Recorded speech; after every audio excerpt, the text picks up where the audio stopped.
Justus, and as you heard, I am a first grade teacher going to fourth next year. And one thing we do every morning, we start off morning with affirmations. So we start off with a daily little devotional. And so can y'all be my students for today? Yes, sir. All right, that sounds like a plan. So all I need you to do is stand up. Go ahead, I need to sit for a little bit. So it's real simple. All you have to do is repeat after me. We're going to clap it up at the end. You got it? Yes, sir. All right, it starts like this. Today I pledge. Today I pledge To use my head. to use my head To think responsibly. to think responsibly. Yesterday is in the past. Yesterday is in the past. And today is a new day. Today is a new And day. today is a new day. Today is a new day. I am unique. I am unique. And I have something to offer the world. I have something to offer the world. And I have something to offer the world. I have something to offer the world. I will not let what I see I will not let what I see dictate what I will be. dictate what I will be. Success is my goal. Success is my goal. And only I define that. And only I define that. And only I define that. And only I define that. Respect. Respect, Honesty. honesty, And hard work. hard work, And hard work. hard work, And hard work hard work is what I would display. is what I will display. I will be better. I will be better. I will be better. I will be better. I am better. I am better. I am better. I am better. I am enough. I am enough. I am enough. I am enough. I am enough. I am enough. Let's clap it up. Let's clap it up. Let's clap it up. Is that I cannot sing. I love a pastor or a preacher who can get up and sing a little hymn before he can preach. I'm not gonna run y'all out of here with that. But I am on a time limit. So I do have something that I want to share with you guys today, and it's from one of the most familiar Sunday school stories of all time. Anybody take a guess what they may be? What's the most famous Sunday school story of all time? What you think? Somebody. Jonah and the whale, not quite close. I think it's one a little more popular than that. Adam and Eve. Yeah. Oh, that's a beautiful story, right? That's a beautiful story. The story that I'm referring to is about David and Goliath.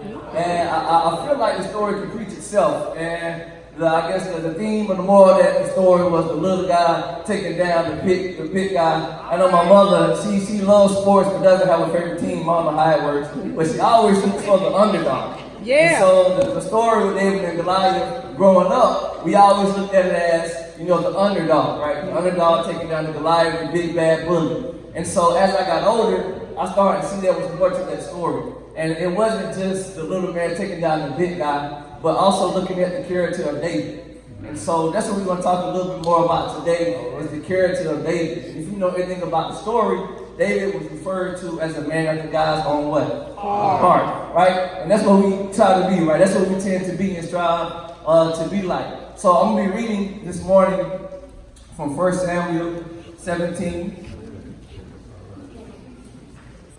verses 32 to 37.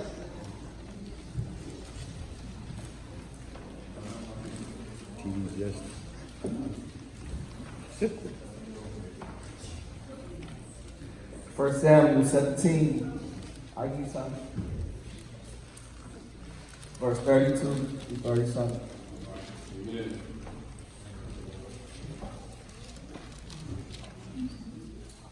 And it reads, David said to Saul, let no one lose heart on account of this Philistine. Your servant will go and fight him. Saul replied, you are not able to go out against this Philistine and fight him. You are only a young man, and he has been a warrior since his youth.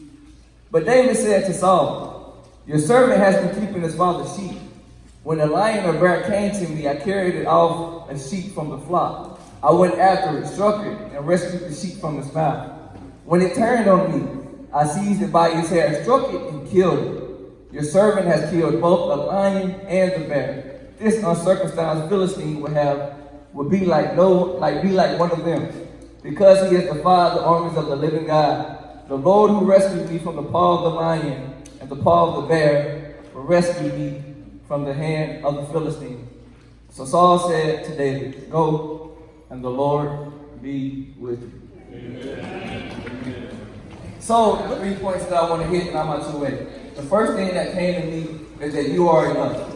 And look at your neighbor. I want to say, neighbor, you are enough. You are enough. Go ahead and look at somebody else. Say, neighbor, you are enough. You are enough. And if you remember, that's how we ended the pledge with our class saying that we are enough. And I know oftentimes I feel like that's one of the biggest tricks of the enemy to make you feel like you're not enough, right? You're not adequate to take on a test that God has for you. And the crazy part is not just the enemy. It could be auntie, uncle them, right? It could be mom and grandmama them. It could be your peers who look at you and say, you're not enough. You can't do it, right? You're too young, you're too old. And we know that's a lie, right? That's a trick of the enemy that we cannot believe. Yes, sir. And so if we look within this verse, it says, Saul replied, you are not able to go out against this Philistine and fight him.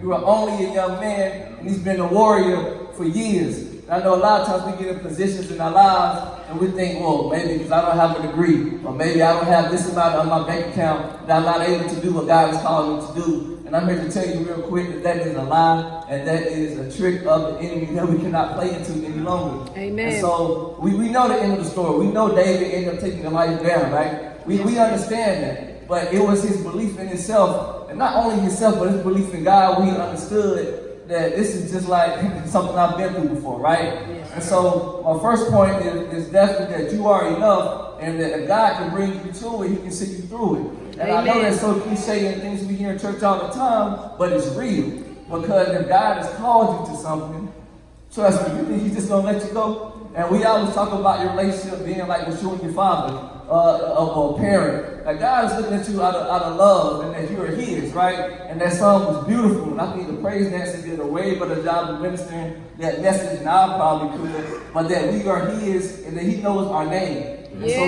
he knows the plans that he has for us, right? And Jeremiah 29:11, one of my life verses that I can't repeat enough. But God knows that if he calls you to it, that he gonna see you through it. And so my next point, in 34 says, but David said to Saul, your servant has been keeping his father's sheep.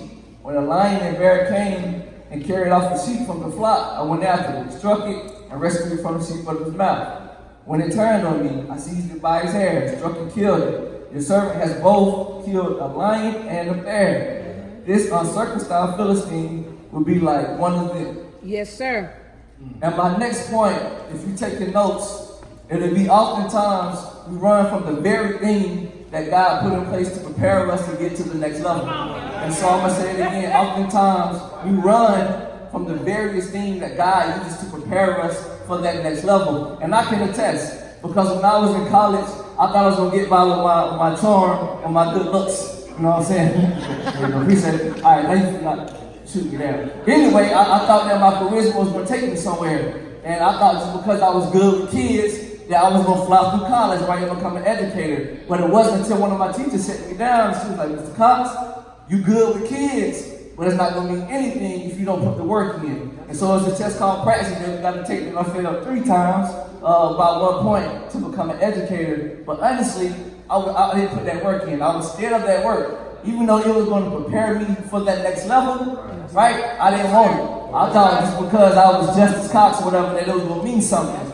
But at the end of the day, I had to put into that work. And oftentimes we feel that we can get by in life without putting in that work, right? We feel like we can do these great things that what God has called us to do, but we don't put in that work. And people always quote this verse, be still, know that I'm God, but we cannot confuse being still with being lazy, right? Because work still has to be done. And talking to my graduates and everybody in here, is this a lesson I'm still learning? Because we all want the easy route. And even in today's world, we want it quick, we want it fast, we want it now, right? But nothing is going to come without that work. And so, amen. I'm telling you, hey, to be honest with you, I'm talking to myself. I appreciate y'all sitting in what goes on in my mind, but I'm talking to myself. So if it resonates with you, good. But I'm really talking to Justus Cox right now. Because in the text, David said, I done killed a bear and a lion. This Philistine ain't gonna do nothing, right? Because he already seen it before. And oftentimes we wonder why God puts us through certain situations. And I can only think about the story of John 9:1,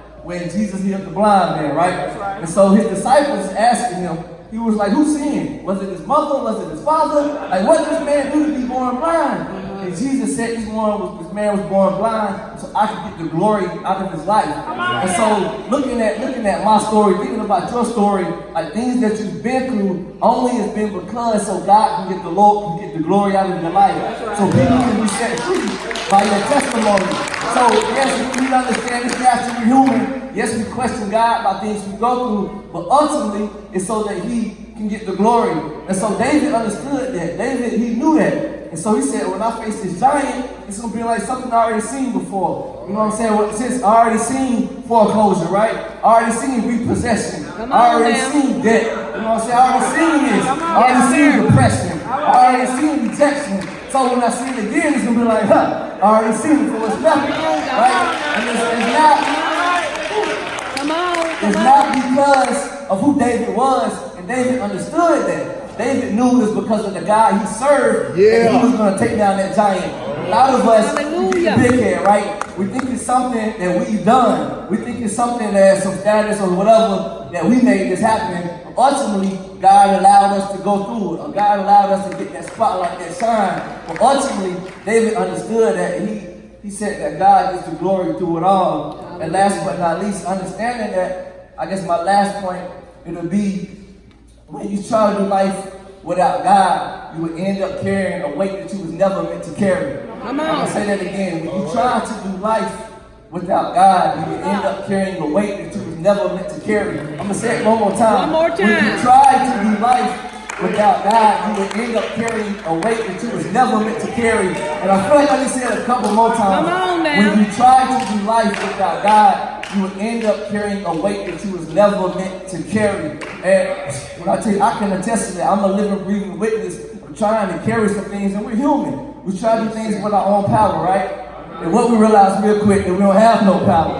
That a lot of things that God has positioned us to do, we can only do it through Him and with Him. And David understood that. David was like, I might be young, you know what I'm saying, but I serve a big and mighty God. You know what I'm saying? I might not have experience as a warrior, but I serve a great and mighty God. I may not have experience for this job that I'm applying for, but I serve a great and mighty God. I may not have experience within college, but I serve this great and mighty God. I may not have experience, you know what I'm saying, working in a bank. Well, wherever that, you stick your occupation or whatever your dreams is in it, but I serve an awesome and mighty God. But when you get to that point and understanding when you try to do it on your own, you're going to be looking crazy.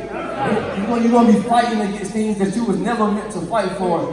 And I did say before, don't confuse being still with being lazy. But at the same time, we have to understand there's peace in being still. Yes, it is. And that doesn't mean stop moving, but understanding that there's peace, there's comfort, there's joy in understanding who holds my hand, right? Hallelujah. Who holds tomorrow. There's a peace and comfort and a joy in that. And so, my time is definitely running short, but I hope you can put these things to practice and understand that, one, you are enough.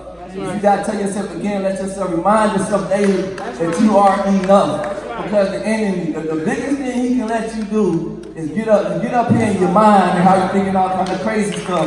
And that's why in Romans it talks about being transformed by the renewing of your mind. Because listen, the battle is already done. It's already defeated. That's why today we didn't talk about David taking the giant down, because we know that. And God already promised us the victory, right? So we have it. So the only thing the devil can do is mess with your what? Your mind. That is it. So we got to make sure that we're keeping our mind on things that are pure, things that are going to be feeding into us, and not all that negative energy that people are trying to bring. Because he's out here to get us. And I think this time right now, even with knowing that we try to carry things on our own, or even we thinking we're not enough, a lot of that stems from something called fear. And I'm a true believer in the verse 2 Timothy 1:7 that God has not given us a spirit of fear, but a spirit of power, a spirit of love, and a sound mind. That God has not given us a spirit of fear. No fear. Whatever it may be, God has not given us a spirit of fear, but He's given us some gifts